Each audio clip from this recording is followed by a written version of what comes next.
alcance para que a gente encontre o caminho da sabedoria de Deus.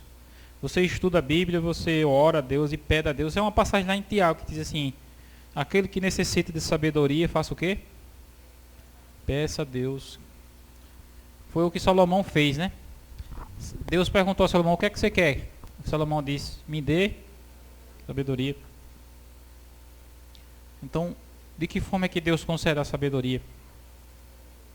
Como é que Deus concede sabedoria à pessoa? É colocando na pessoa disposição para ela buscar a sabedoria também, né? Isso é uma coisa interessante. Às vezes a gente pensa assim que Deus ele derrama as coisas assim na nossa cabeça assim, sem a gente fazer esforço algum, né? Por exemplo, se eu peço a Deus assim, Deus me dê paciência, o que é que Deus vai lhe dar?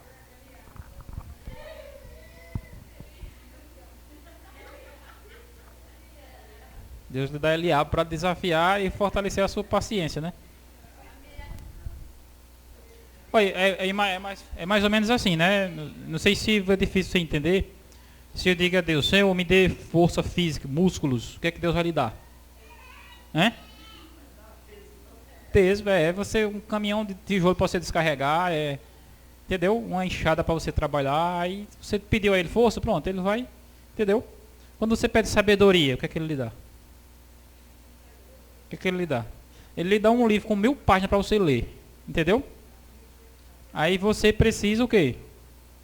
Ir lá e buscar e pedir, entendeu? E é assim que se desenvolve as coisas. A gente fica pensando que na vida as coisas são fáceis, né?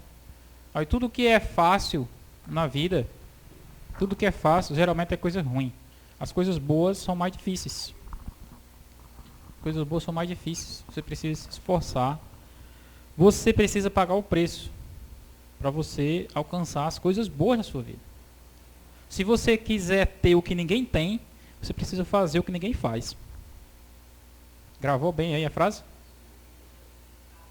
Se você quiser ter o que ninguém tem, você precisa fazer o que ninguém faz. Mas se você quiser o que todo mundo tem, então você precisa fazer o que todo mundo faz.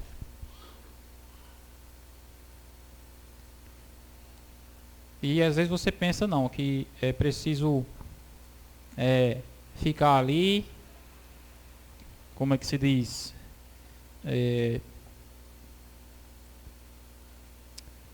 Com uma mentalidade medíocre, achando que isso é virtude.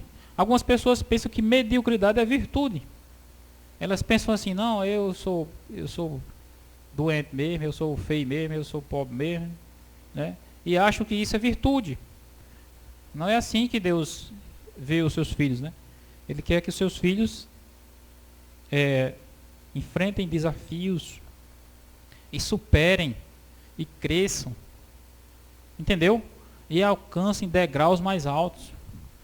Se em um momento você disser assim, ó: não, eu já sou velho, eu estou doente, o que é que você vai alcançar? Você só vai alcançar doença e velhice. Se é o que você está dizendo para si mesmo. Eu não sei se você já viu, mas existem pessoas idosas que correm maratona. Você já viu? Pessoas idosas que correm maratona. Já viu? Por que elas fazem isso? Porque elas colocam isso na cabeça delas, ó. Entendeu? Colocam isso na cabeça delas. Eu vou correr. Aquilo que você coloca na sua mente, é isso que você se torna. Às vezes você pode pensar, né, que as pessoas podem dizer assim: eu não aprendi isso quando eu era novo, depois de velho é que eu não aprendo mesmo, né? Eles diziam assim, né? Ó, a irmã Tica já está falando, né? Ó. Não aprendi depois de novo, quando era novo, depois de velho é que não tem mais como. Só que aí qual é a chave? Só qual é a chave? A chave é o que você está falando, entendeu? É o que você está dizendo. Se você está dizendo que é assim, então vai ser o quê? Vai ser assim. Eu vi uma história aqui de um rapaz em Piancó. Ele era analfabeto e ele com 50 anos de idade, 40 e poucos anos para 50 anos de idade, disse: eu vou aprender a ler. Aí ele ficou tão empolgado com o estudo, né, com o aprendizado da leitura, que ele decidiu terminar o ensino médio, né, que na verdade é o EJA, né, e o pessoal mais idoso faz o EJA, né. Ele fez o EJA. Aí ele ficou tão empolgado que ele disse: eu vou fazer um curso. Aí fez um curso lá de pedagogia na FIP. Aí se tornou um pedagogo. Aí fez uma prova lá na prefeitura e foi aprovado nessa prova. E o prefeito viu o esforço dele e colocou ele para ser o diretor da escola. Ó, em poucos anos o cara era analfabeto. Depois se formou, se tornou o diretor da escola. Ó, começou quando? Quando ele abriu a mente para dizer assim: eu posso, entendeu? E se Deus for comigo, eu chego lá. E a nossa mente é assim, ela se ajusta àquilo que você diz para si mesmo. Não sei se você já viu na história, na Bíblia, a história dos espias. Um grupo de espias, ele chegou lá para Moisés e disse: olha, Moisés, você nos trouxe para uma terra que já tem dono. A terra já é habitada. E os habitantes de lá são mais fortes do que nós. Os espias disseram para Moisés, né? Moisés mandou eles observar a terra. Vai lá observar a terra. Vê lá como é. A terra que Deus está dando a vocês. Eles foram, observaram a terra e chegaram lá e disseram: Moisés, você ferrou com a gente. Você colocou a gente numa furada, Moisés. Mas como assim? Foi Deus que pediu para vocês olhar a terra, para vocês tomar posse da terra. Eles disseram: a terra já tem dono e já tem pessoas lá morando, e os moradores são altos, são maiores do que nós, são gigantes, e a gente diante deles é igual o quê? Vocês lembram a palavra que eles disseram? Disse: nós somos diante deles como gafanhotos. Quem foi que falou isso? Foi Deus, foi Moisés ou foi eles? Foi Deus, foi Moisés ou foi eles que falou que eles eram gafanhotos? Foi eles mesmos. Deus disse: olha, essa terra é de vocês, eu dei a vocês, para vocês tomar posse. Eles foram lá, aí voltaram com esse relatório: não, a gente é muito fraco, a gente é gafanhoto, e eles são melhores do que nós, eles são gigantes. O que foi que aconteceu com eles? Morreram como gafanhotos, porque eles disseram aquilo de si mesmo. Só teve dois que tiveram uma atitude diferente, que foi Josué e Caleb, né? Eles disseram assim: não, meus irmãos, eles são grandes, como vocês estão dizendo aí, mas Deus não está com eles, Deus está conosco. Se Deus está conosco, então eles não poderão nada contra nós. Veja bem, a diferença toda, irmãos, está aonde? Na sua cabeça, na sua maneira de pensar. Aquilo que você diz é exatamente o que acontece. Se você diz que não pode, então você vai passar a vida toda sem poder. Se você diz que é difícil, então a vida toda para você será difícil. Esses dias aí eu inventei de começar a construir uma casa, né? E eu vi aí o tamanho da obra que é, né, Odivan? O Divan trabalha construindo casa aí. E tem hora que eu fico assim: meu Deus, e agora? Como é que eu faço? É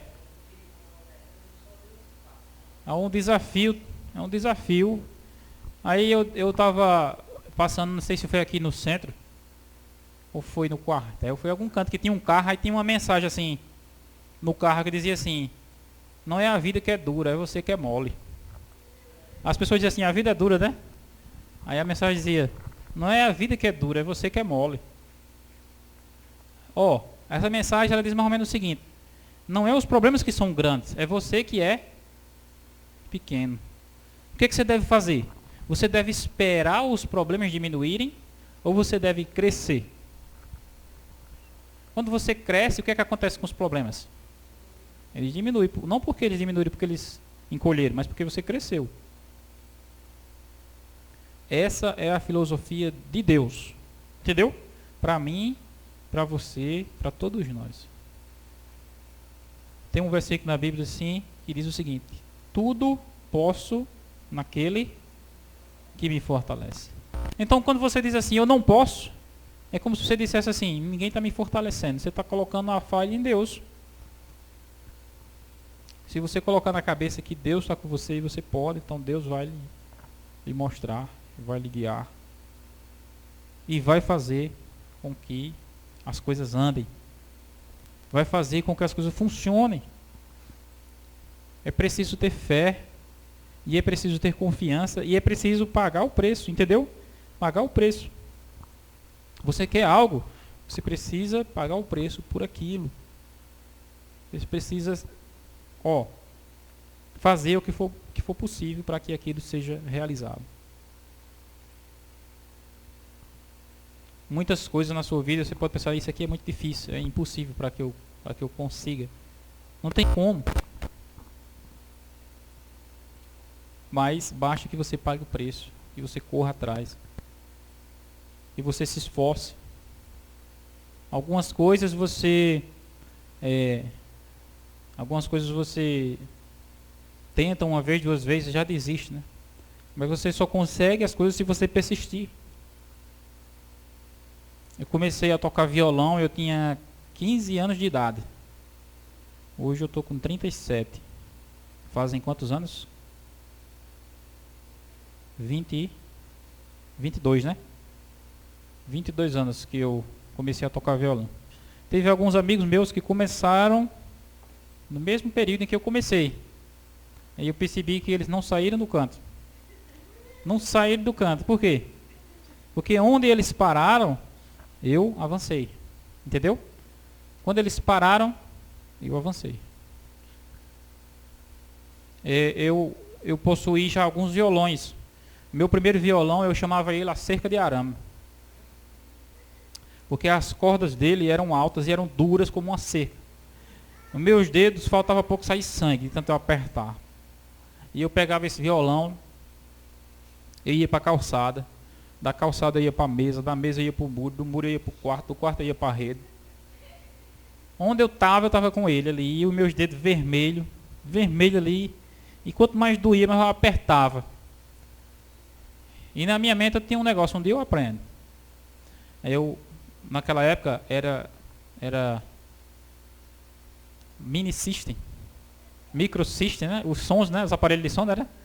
Aí tinha uma fitazinha, você botava a fita, né? Aí apertava. Aí eu colocava ali a música para tocar e ficava aqui, ó. Se eu já tô tocando igualzinho, aí ficava ali escutando a música e tocando. E eu digo a vocês, não deu erro, né? Num dia só eu não aprendi. Em 2 dias também não aprendi. Em uma semana eu não aprendi. Em 2 meses não aprendi. Mas em 22 anos já deu para aprender alguma coisa. Com persistência, com insistência, com determinação.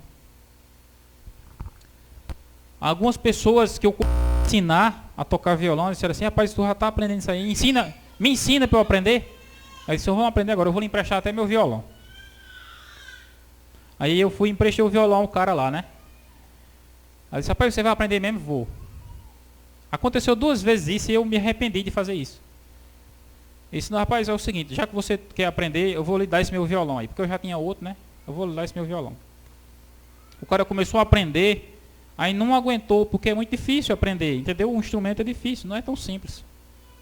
Aí foi o que o cara fez, pegou o violão, ajeitou, pintou e vendeu. Eu disse: mas rapaz, eu dei o violão para você, aprendeu, e você foi lá e vendeu. Eu disse: tá bom, foi. Isso aconteceu 2 vezes. Outro cara também chegou lá e disse: rapaz, tu já aprendeu? Era tipo assim, ele me via tocando e disse assim: ah, deve ser muito fácil, porque tu já aprendeu, né? Às vezes você vê uma pessoa tocando uma música bonita ali, bem direitinho, né? Ou cantando. Aí você pensa: como é fácil, Pria, né? Você pensa assim, né? Nossa, como é fácil fazer, pra tu ver como é. Uma vez tinha um rapaz, eu vi assim, na igreja. Disse que tinha um rapaz tocando um violino no aeroporto, entendeu? Tocando um violino ali, e disse que ele tocava com uma emoção tão grande que uma mulher começou a chorar. O violino, né? Aí a mulher, quando ele terminou de tocar, a mulher disse: eu daria a minha vida para tocar igual você toca. Disse. Um violino assim. Aí o rapaz disse a ela o seguinte: você daria a sua vida para tocar assim? Daria mesmo? Ela disse: eu daria. Disse: após pode ter certeza que eu dei a minha para que eu tocasse assim. Observe. Se você quer algo, você precisa pagar o preço, entendeu? Você acha que as coisas são fáceis? Não é assim. Você vê uma pessoa tocando bem um instrumento, cantando bem, ou fazendo um serviço bem. Você só vê a hora que ela está fazendo aquilo, mas você não vê as horas e as horas e as horas que ela dedicou para executar aquilo com perfeição ali. E foram muitas e muitas pessoas que tentaram aprender, e eu tentando ensinar, e não passava da segunda semana. As pessoas na terceira semana, antes de um mês, aí eu passei a usar outra estratégia. Dizer, olha, eu não vou lhe dar mais violão, eu vou emprestar. Você leva, e aconteceu já algumas vezes isso, né? A pessoa leva o violão, diz, não, eu vou aprender, vai aquela empolgação, aquele negócio, é um fogo de palha, né? Aí de repente, com menos de um mês, rapaz, o violão tá lá, aí diz, traga. Aí devolve o violão, desistiu de aprender. Desistiu. E assim, muitas vezes não é só com violão. Assim é com muitas coisas na vida, sabia?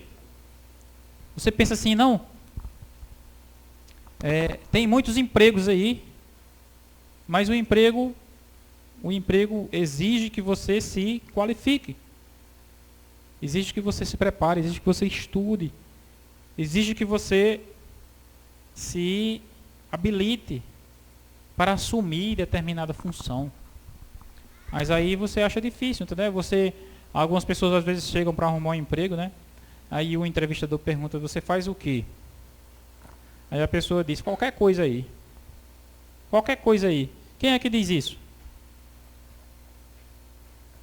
Pega mais água para mim, por favor. Quando você diz isso, você está refletindo o quê? Me coloque em qualquer coisa aí. Isso reflete o quê? E reflete despreparo.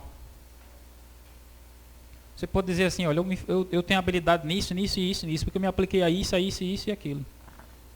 Quando você se qualifica para algo, quando você tem habilidade em algo, automaticamente haverá vaga sobrando para você. Tem um versículo na Bíblia que fala sobre isso. Eu li hoje de manhã, Provérbios. Ele diz assim, veja a pessoa habilidosa em sua tarefa. Ela será colocada perante reis. É um versículo em Provérbios que fala isso. Aí você diz assim, não, mas é difícil demais se qualificar, é difícil estudar, é difícil se preparar. Não é difícil não. Difícil é você continuar a sua vida como está. Isso é que é difícil. Sabia? Olha, reflita bem o que eu estou falando para vocês aqui. É difícil estudar e passar no curso de medicina? É difícil ou não é? Sim ou não?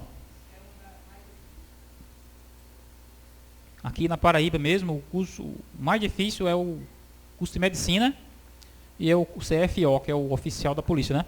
Eles estão ali empareados entre os mais difíceis de passar. Então, é difícil, não é? Passar no CFO, é difícil passar no curso de medicina, sim ou não? É difícil. Só que muito mais difícil é a vida de quem nunca será médico. É a vida de quem nunca será uma pessoa habilitada para determinada função. Você pode pensar, não, isso é difícil.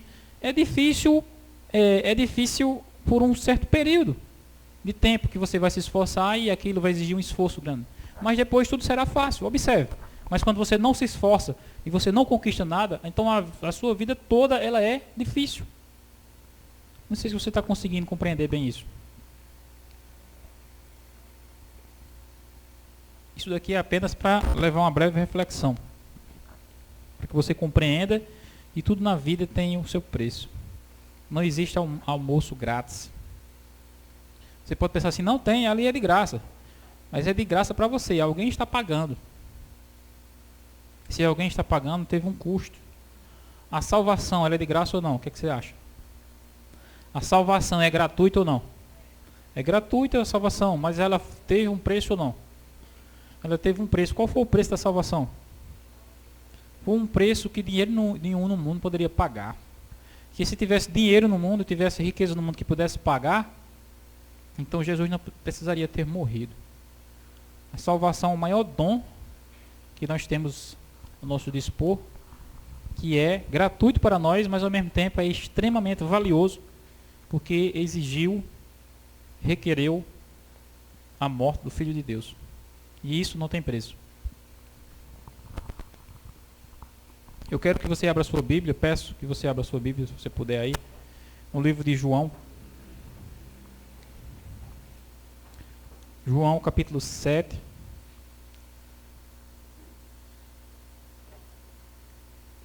verso 17.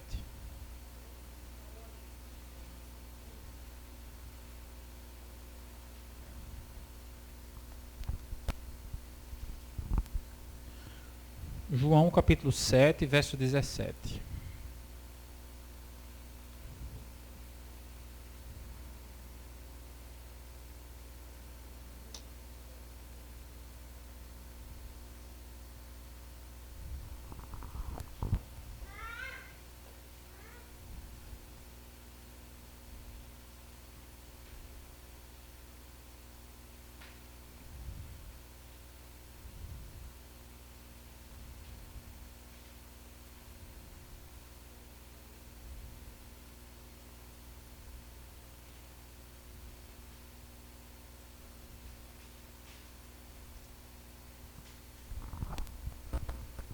João 7, 17. Se alguém, é assim que fala, se alguém quiser fazer a vontade dele, conhecerá a respeito da doutrina, se ela é de Deus ou se eu falo por mim mesmo. O critério que Cristo usa para que se descubra a verdade está na disposição sua e minha de buscar fazer a vontade de quem? De Deus. Buscar fazer a vontade de Deus. Esse é o critério que Deus espera que exista em mim e existe em você. Buscar fazer a vontade de Deus. A partir do momento em que eu digo assim, não, essa igreja aqui eu não estou contente porque aqui não tem coral, essa igreja aqui não tem isso, não tem aquilo, não tem isso, não tem aquilo. Eu quero uma igreja que seja assim. Eu estou procurando fazer a vontade de quem? Hein? Estou fazendo a vontade própria. Observe, as pessoas pensam assim, ó, já havia acontecido muitas vezes na igreja, né? O rapaz se batizou na igreja. Ele disse, rapaz, por que tu não foi mais na igreja? Porque ele se batizou na igreja aqui e não veio na igreja. Aí disse, não, eu estou indo numa igreja lá que tem perto lá de casa, que é mais perto. Isso ué. Ele disse, sim, não, porque lá é mais perto. Me batizei lá, vou lá que é mais perto. É por isso, irmãos, é por isso que existem 30 mil igrejas diferentes. Porque as pessoas, elas querem fazer a vontade de quem? Elas querem fazer a vontade delas. Se elas não estão satisfeitas com algo na igreja, elas simplesmente procuram outras. Como se a igreja fosse uma roupa. Que ela pudesse trocar para usar uma que ela mais se adaptasse. Só que não é assim no reino de Deus. Jesus falou, se alguém quiser fazer a vontade de quem? Dele, de Deus, ele saberá o caminho. Aqui está o princípio que distingue as ovelhas dos bodes. O princípio é esse.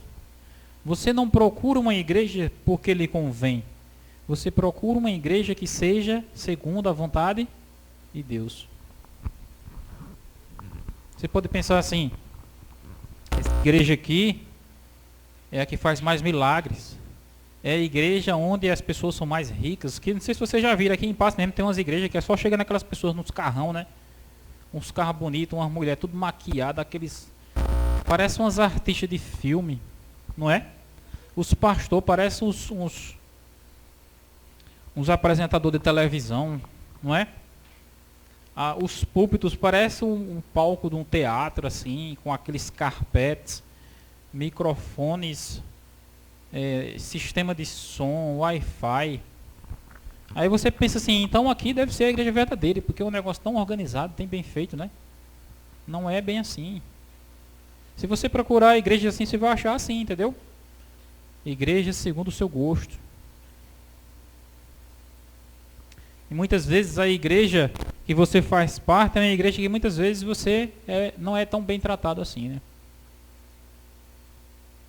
Você fique pensando bem assim, né? A igreja adventista não é uma igreja que dá assistência bem às pessoas, sabia? Aos membros. Essa igreja aqui mesmo, você pode prestar atenção que nem pastor tem, né? Assim, tem um pastor no papel, né? Mas não tem a presença do pastor para visitar, para acompanhar o irmão. Por exemplo, você não vem um dia na igreja, a irmã fala assim, você não vem um dia na igreja. Aí, de repente, ninguém, né? O Divan mesmo fez parte de uma igreja aí, né? Que no dia que ele não ia na igreja, no outro dia estava o presbítero lá, não era, Divan? na porta. Não, vim aqui lhe visitar porque você não foi ontem, né? Vim aqui fazer o culto com você porque você perdeu lá. Observe, uma igreja organizada, uma igreja bem estruturada é assim, e você vai encontrar muitas. Né? Não é o caso da nossa, aqui. E eu fico pensando, né? Se eu fosse depender disso, eu não ficaria aqui nunca.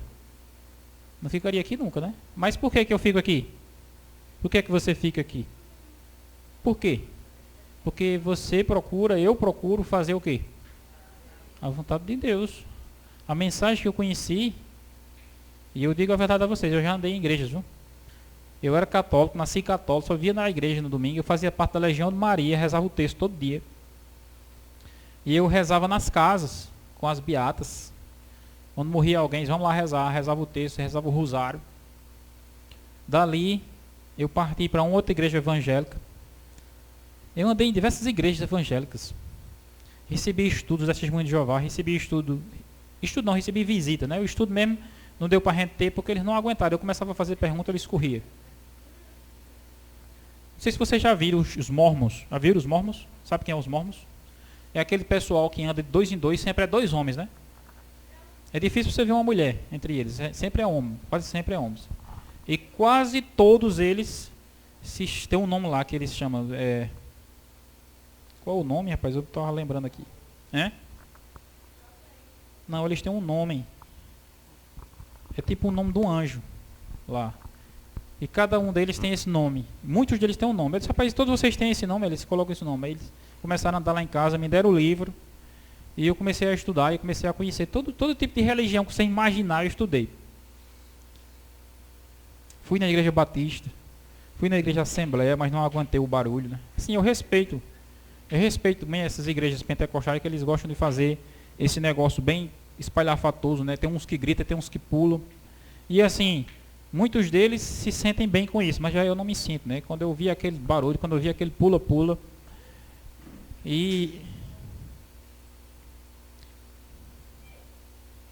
E assim, muitas pessoas falando tudo ao mesmo tempo. Porque dizem, vamos orar. Aqui você observa, a gente vai orar, né?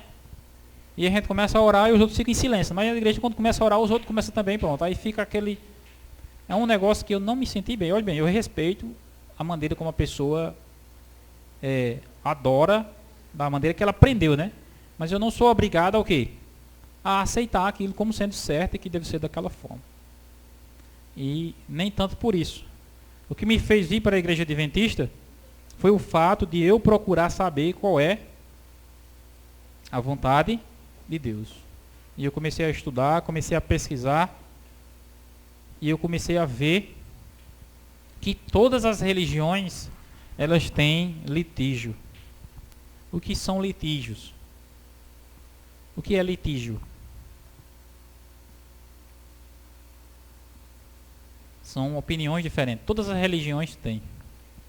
Eu ouvi falar de casos de, não só na igreja católica ou na igreja adventista, mas em todas as religiões existem disputas. E é por isso que existem, por exemplo, não sei se vocês já viram, você vai ver encontrar. Por exemplo, tem igreja batista do caminho. Aí tem igreja batista da fé. Igreja batista. Por que que existe assim? É tudo batista, mas muda esses detalhes. Por quê? Opiniões, entendeu? Opiniões. Um tem uma opinião, o outro tem outra. Em vez de eles alinhar as opiniões, eles dizem, não, você fica aí nesse movimento que eu vou fazer outro movimento aqui, conforme o que eu penso. Aí eu pergunto a vocês, a igreja adventista também é assim, não? Também é assim. Sabia? Olha, já existe a igreja batista da promessa. Vamos falar na igreja batista da promessa?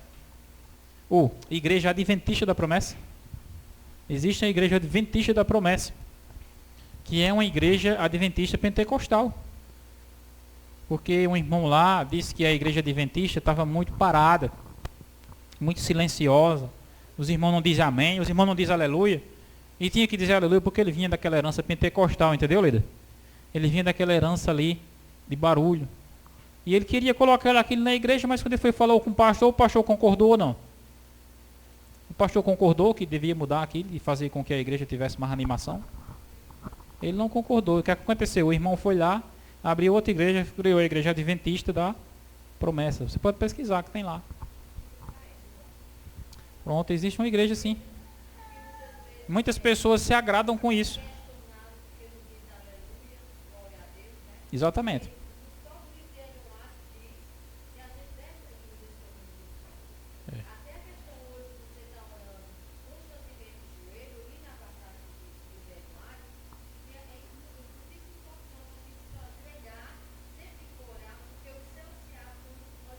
Exatamente. Agora veja bem, uma coisa é você pensar de uma forma e outra coisa é você querer que a igreja se adapte à maneira que você pensa. Olha, eu tenho muitas coisas que eu penso de uma forma e eu gostaria que a igreja fosse assim, mas aí eu não vou abrir minha igreja por causa disso. E nem eu vou para outra igreja por causa disso. Porque se eu fizer isso, eu vou estar procurando fazer a minha vontade. E eu tenho que fazer a vontade de Deus. Se alguém quiser fazer a vontade de Deus, vai saber a respeito da doutrina, se ela é de Deus ou se eles falam de si mesmo.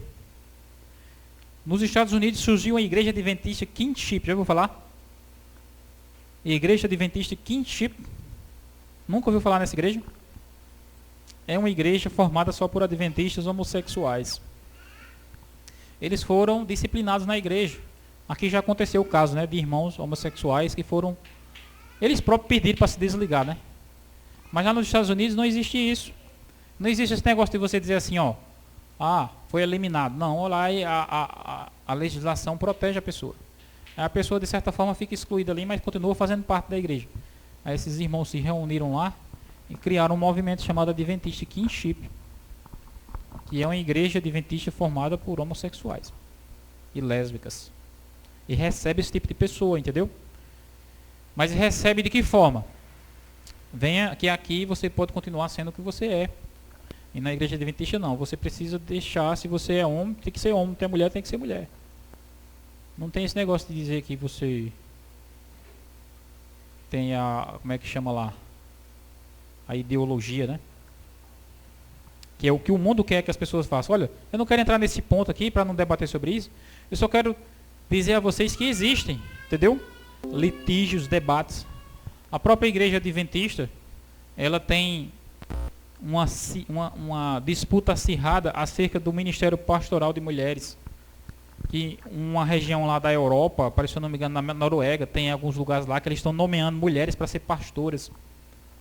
E o restante do mundo, eles são contra. E ficam aquelas disputas. Existe a questão da natureza humana de Cristo. Eu não sei se você já viu sobre isso. Não sei se você já estudou sobre a natureza humana de Cristo. Você já estudou sobre a natureza humana de Cristo? Eu quero que você me diga, se é que você sabe. Eu quero que você me diga, qual era a natureza de Cristo? A natureza de Cristo, ela era igual à de Adão, antes de Adão pecar, ou depois de Adão pecar? A natureza, preste atenção na pergunta para você saber responder. A natureza humana de Jesus, Jesus era ser humano, não era? Ele era igual à de Adão, antes de Adão pecar, porque a natureza de Adão antes de ele pecar era uma, depois que ele pecou se tornou outra. Olha, preste atenção, antes de pecar, Adão se sentia inclinado ao pecado? Ele se sentia, comer da fruta foi uma tentação para ele? Foi ou não? Foi não. Ele comeu da fruta porque ele amava Eva. Mas ele não tinha a mínima vontade de comer aquela fruta. Ele simplesmente pensou, a mulher vai morrer e eu vou morrer com ela. Foi o pensamento dele. Observa. Hoje, depois do pecado de Adão, uma pessoa vê um copo de bebida ali e a pessoa bebeu, né? E uma pessoa que já bebeu, ela olha para ele assim e não sente vontade nenhuma de beber. Observe, se ela é assim, então ela tem a natureza de Adão antes do pecado. Porque a natureza depois do pecado... O que significa natureza depois do pecado? Significa essa vontade enorme que você tem de ler a Bíblia. Você tem uma vontade enorme de ler a Bíblia? Não. Então, se você não tem, isso significa a natureza que você tem depois do pecado. Porque se fosse antes do pecado, você não tivesse pecado, você sentiria uma vontade enorme de ler a Bíblia. Aí eu quero perguntar a você. Pense bem para você responder. A natureza de Jesus humana, ela era igual a de Adão antes do pecado ou a de Adão depois do pecado?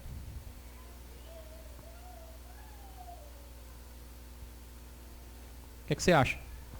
Isso daí, que eu estou falando para vocês, isso daí é o que divide a igreja adventista também hoje em dia. Você pode pensar assim, poxa, mas o povo de Deus não é unido, o povo de Deus deveria ser unido, né? Deveria ser unido, mas observe bem, os próprios apóstolos de Cristo, eles viviam disputa entre si. Não sei se você já leu o livro de Atos, que fala que Paulo pegou uma briga com Barnabé. Já leu essa história? Tem uma história lá que Paulo ficou tão chateado com Barnabé, disse, desapareça da minha frente. Barnabé foi lá, partiu para um lado, e Paulo foi escolher outra pessoa para ir com ele, Silas, e foi para o outro lado. Está na Bíblia essa história. Tem uma história na Bíblia lá, em que Paulo repreendeu a Pedro. Diz que Pedro chegou ali e ficou dissimulando e ficou desconversando. Aí Paulo disse, olha, você está errado, na frente de todo mundo. Observe, a igreja de Deus cristã lá tem as disputas. Eu vou voltar para o que eu estava perguntando aqui a vocês, né? Vocês já sabem qual é a resposta? Eu vou concluir aqui que o tema já está avançado, né? A natureza de Cristo era igual a de Adão antes do pecado ou depois do pecado? Qual é a resposta certa? A resposta certa da igreja, qual é? Não tem. Não tem resposta, igreja. Um grupo de pessoas diz que foi antes, outro grupo de pessoas diz que foi depois. E a igreja não sabe a resposta.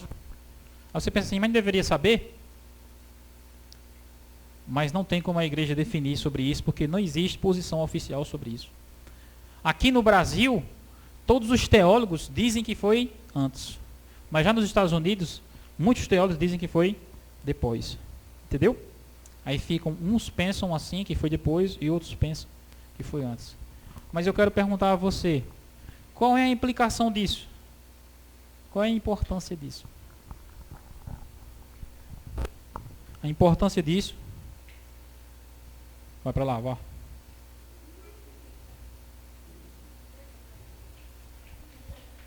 Qual é a importância disso? No livro do Espírito de Profecia, não sei se você tem um aplicativo do Espírito de Profecia lá que tem todos os livros. Todos os livros de profecia.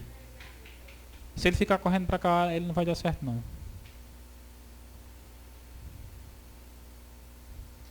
Vai, mas sua mãe, vai. Só para concluir aqui, para você chegar ao ponto que eu perguntei a vocês aqui, né? A natureza de Cristo era igual a de Adão antes do pecado ou depois do pecado. Qual é a implicação disso? Nos escritos proféticos do irmão White, existe uma expressão que aparece dezenas, se não centenas de vezes.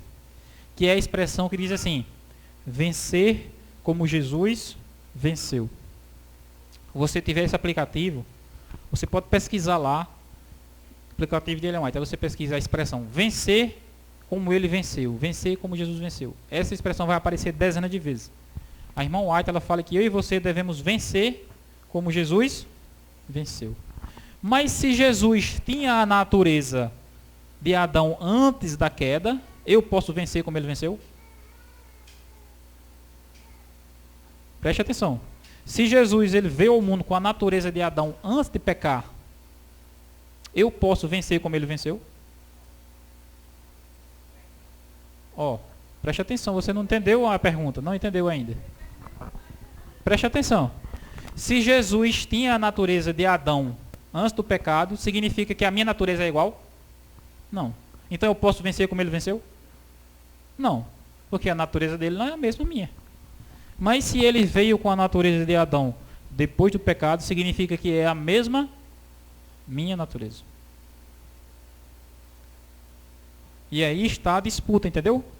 O presidente da Igreja Mundial chama-se Ted Wilson. Ele defende essa visão de que Jesus veio com a natureza humana depois do pecado e que nós devemos vencer como ele venceu.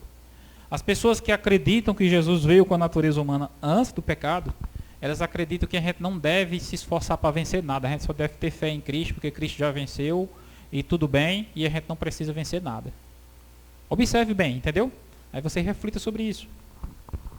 Na época de Jesus, havia os fariseus, havia os saduceus. Você consegue saber a diferença entre eles? Os fariseus, eles faziam parte da mesma religião, a religião judaica, mas eles eram diferentes, eram grupos diferentes. Os fariseus, eles acreditavam na existência dos anjos, acreditavam na ressurreição. Já os saduceus não. Observe, os saduceus não acreditavam nem na Bíblia. Os saduceus só acreditavam nos 5 livros de Moisés, que era chamado a Torá, o Pentateuco. Os outros livros eles não acreditavam. E todos eles eram o quê? Membros de uma mesma religião, a religião judaica. Mas havia uma disputa entre eles. Quem foi que condenou Jesus à morte? Foram a união dos saduceus, dos fariseus, dos herodianos e dos romanos. Observe, eles eram desarmonizados entre si. Mas quando foi para condenar Jesus, eles se juntaram, eles se uniram. Os chefes dos sacerdotes, os mestres da lei e os saduceus. O grupo dos saduceus, eles eram compostos pela linha sacerdotal. Quem foi o sacerdote que condenou Cristo? Na Bíblia está lá escrito. Caifás. Ele fazia parte do grupo dos saduceus. Como eu falei para vocês aqui, ó, eles criam numa coisa, né? Os saduceus criam numa coisa, os fariseus criam em outra. Eu não sei se você já leu na Bíblia a parte que fala da morte de Cristo, onde diz assim que eles ficavam acusando a Cristo, eles ficavam fazendo perguntas a Cristo e Cristo respondia o quê? O que era que Cristo respondia? Hein? Já leu na Bíblia? Cristo não respondia nada. Ele ficava sempre calado. Sempre sem falar. Por que Cristo ficava calado? Tem um versículo lá em Isaías que diz assim: como ovelha muda foi levada para o matadouro. Cristo sabia que deveria morrer. Se Cristo falasse uma palavra, ele poderia não morrer. Por quê? Porque eu falei para vocês aqui, ó, havia ali, ó, saduceus e fariseus. Saduceus e fariseus. Se, por exemplo, Cristo falasse algo que afetasse a doutrina dos fariseus, isso iria colocar os saduceus em choque com eles. Eles iriam entrar em disputa e a atenção seria desviada dele, e aí a confusão seria grande e Jesus não morreria. Por isso que o tempo todo Jesus ficou calado, porque qualquer coisa que ele dissesse poderia causar um conflito e impedir a morte dele. Porque era isso que acontecia.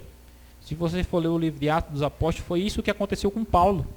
Foi uma estratégia que Paulo usou. Da mesma maneira que Cristo foi julgado pelos saduceus e fariseus, Paulo também foi. Só que Paulo não queria morrer, Paulo não precisava morrer. O que foi que Paulo usou? A estratégia de colocar uns contra os outros. Chamaram Paulo para ser ouvido. Aí Paulo disse o seguinte: olha, irmãos, fariseus, eu sou fariseu. Paulo disse assim: eu sou fariseu. Eu nasci nessa religião, fui educado aos pés de Gamaliel, o mestre dos fariseus. E eu estou sendo julgado aqui por causa da ressurreição dos mortos. Na hora que Paulo falou isso, ocorreu um alvoroço tão grande ali no meio que eles começaram uma disputa tão grande que Paulo foi tirado de cena e arrancaram ele dali e escapou da morte por causa disso. Só por essa palavra que ele falou: eu estou sendo julgado por causa da ressurreição dos mortos. Quando ele falou isso, ocorreu uma confusão. Por quê? Os fariseus acreditam na ressurreição, mas os saduceus não acreditavam na ressurreição. E os fariseus começaram a dizer: ele está certo. E os saduceus começaram a dizer assim: ele está errado. Aí começaram aquela disputa, entendeu? E os judeus, eles eram extremamente alvoroçados. Quando eles entravam em disputa assim, eles discordavam de alguém, eles começavam a jogar a terra para cima, começavam a arrancar os cabelos da cabeça, rasgar a roupa. Era assim as disputas dele. E foi dessa forma que Paulo foi poupado. Você leu comigo aí. Se alguém quiser saber a respeito da doutrina. Se alguém quiser fazer a vontade dele, não é assim? E vai conhecer a respeito da doutrina. Se ela é de Deus ou se fala de Deus. Se você quiser conhecer a verdade, saber o que é, saber qual é a vontade de Deus, pode ter certeza que Deus vai lhe guiar. Mas se você quiser fazer apenas a sua vontade, pode ter certeza que você será enganado. Aqueles que quiserem ser enganados serão enganados. Como é que a pessoa quer ser enganada? É achando somente coisas que lhe convenham. É querendo fazer somente coisas fáceis. É querendo ir em busca somente de vantagens, benefícios. As pessoas que veem a igreja como um clube que vai fornecer a elas serviços de qualidade. As pessoas que pensam assim, elas facilmente serão enganadas, iludidas. As pessoas que não serão iludidas, as pessoas que querem fazer a vontade de Deus. Não importa onde esteja. Existe hoje no mundo a igreja visível e a igreja invisível. A igreja visível é a igreja que prega a mensagem angélica. As 3 mensagens angélicas. A igreja que prega sobre o sábado. Essa é a igreja verdadeira. A igreja falsa, ela ensina o domingo. A igreja verdadeira ensina o sábado, porque na Bíblia fala do sábado. Observe, essa é uma igreja visível. Mas existe a igreja invisível. Que igreja é essa? É aquelas pessoas que fazem parte de outras igrejas, que não ensinam a verdade, mas que são iludidas. São pessoas que são enganadas, pessoas que são alienadas da verdade, porque foram desviadas pelo engano. O engano é tão bem elaborado que a pessoa é seduzida, iludida e desviada. E quando alguém chega com a verdade para falar para ela, ela acha que aquilo é a mentira. É assim que talvez que você tenha se encontrado alguma vez na sua vida, e que eu me encontrei também. Quando me chegaram para falar sobre a verdade do sábado, eu estranhei aquilo, porque eu acostumado a tanto ouvir a mentira, quando chegou a verdade eu achei estranho. Mas Deus olha por essas pessoas. Onde estão essas pessoas? Elas estão em todas as religiões. Na religião católica, na religião evangélica, na religião espírita, nas religiões do alto nível da sociedade, a maçonaria, aquelas, não é bem uma religião, são as sociedades secretas, né? Aquelas pessoas que fazem parte desses movimentos. Observem, você pensa assim, não, eu sei a verdade, eu conheço a Bíblia, eu estou certo. Não, para Deus, o que importa não é onde você está, o que importa é o que você sabe e o que você faz com o que você sabe. O que você faz com o que você sabe. Muitas vezes você pode estar com a Bíblia, você pode estar conhecendo a verdade, mas você pode simplesmente estar fazendo coisas que não condizem com a verdade. Muitas vezes a pessoa está no engano, a pessoa está no erro, a pessoa está vivendo uma religião falsa, mas a pessoa está sendo sincera com Deus. Observe. E Deus observa isso. Essa é a igreja invisível. Pessoas sinceras que buscam Deus, mas que estão equivocadas. E a igreja invisível é maior do que a igreja visível. A quantidade de pessoas que estão espalhadas pelas religiões do mundo, pelo ceticismo, pela filosofia, pelas universidades, as pessoas que não vão à igreja, a quantidade de pessoas de Deus que estão espalhadas por aí é maior do que as pessoas que estão na igreja. E Deus vê essas pessoas. E Deus vai chamar elas. Como está escrito aqui, elas querem fazer a vontade de Deus, então Deus vai guiá-las a toda a verdade. Amém? Deus vai guiar essas pessoas a toda a verdade. É isso que Ele faz conosco. Ele nos guia quando a gente procura e busca Ele. Quem bate, a porta se abre. Quem busca, encontra. Quem pede, lhe será dado. Se você quiser conhecer a verdade, busque e Deus vai lhe mostrar. Nas mensagens, nas pregações, nas palestras, nosso objetivo não é convencer ninguém. Sempre que eu prego, eu falo para as pessoas o seguinte: ore a Deus e peça a orientação dEle, para que Ele lhe mostre a verdade. Para que Ele lhe mostre se o que eu estou falando é certo ou não. E você orando a Deus, Deus lhe mostra. Eu quero saber, ó Deus, a tua vontade. Isso é verdade ou não? Deus vai lhe mostrar. Nós não podemos seguir pensamento de pessoas simplesmente porque elas leem a Bíblia, né? Porque muitos são os enganos que há no mundo. Meus irmãos, eu tenho muito o que vou falar ainda, mas o horário já está avançado. Eu comecei aqui fazendo a apresentação desses materiais aí. E o tempo correu, né? Adiantou bastante. Por isso, nesse momento, eu quero convidar quem puder ficar de joelhos para a gente fazer uma oração.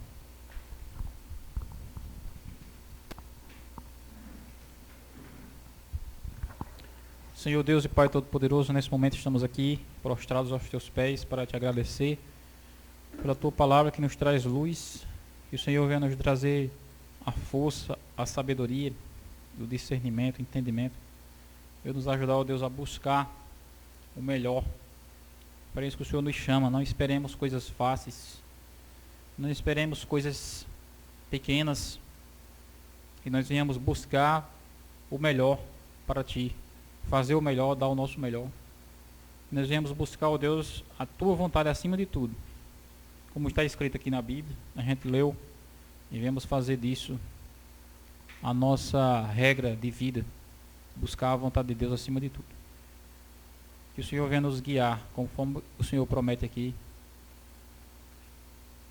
para saber realmente a Tua vontade e nos alinhar com ela. Nos dar força, nos dar uma semana de bênçãos, vem abrir, ó Deus, as portas, vem nos guiar conforme o caminho que o Senhor tem preparado para nós, para que nós venhamos estar aptos a ficar do Teu lado nesse conflito que estamos vivendo no mundo, que está se aproximando desse fecho final. Batiza-nos, ó Deus, com Teu Espírito, purifica-nos de todo pecado, de toda maldade, e coloca em nós a Tua natureza santa, em nome de Jesus, amém.